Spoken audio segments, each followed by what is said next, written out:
इश्क ने जला दिया सब कुछ मिला दिया इश्क ने जला दिया सब कुछ मिला। কতটা অভদ্র, কতটা ছোট লোক, কতটা নীচ হলে মানুষ, ভুল নয়, মানুষ অন্যায়টাকে রিপিট করে। এই মেয়েটাকে, এই ভিডিওটাকে নিয়ে বারবার বলা হচ্ছে সবাই মিলে যে পড়াশোনা মানে বিদ্যেটাকে না পড়ানোর জন্যে। বিশ্বাস করুন, তারপরেও পড়ে যাচ্ছে রীতিমতো, একটার পর একটা সেম ভিডিও করে যাচ্ছে। বারবার ওটা পুড়িয়ে, বিদ্যেটাকে মানে ডায়েরিটাকে পুড়িয়ে, খাতাটাকে বারবার পুড়িয়ে তারপরে ছুঁড়ে ফেলে দিচ্ছে। তার আর প্রয়োজন নেই, শিক্ষার প্রয়োজন নেই, জলাঞ্জলি চলে গেছে। এতটা বাজে মেয়ে আমি হয়তো আমার জীবনে কখনো দেখিনি, সিরিয়াসলি দেখিনি। সত্যি কথা বলতে গিয়ে তো পানিশমেন্ট হওয়া উচিত।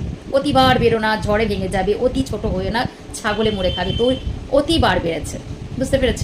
আর যাদের, আর তারা হচ্ছে তার থেকেও বড় মানে বাজে, যারা এখানে এই যে লাভ দিদিভাই সুন্দর, দিদিভাই সুন্দর বলে কমেন্ট করে, তারা হচ্ছে তার থেকেও অপরাধী এবং খারাপ।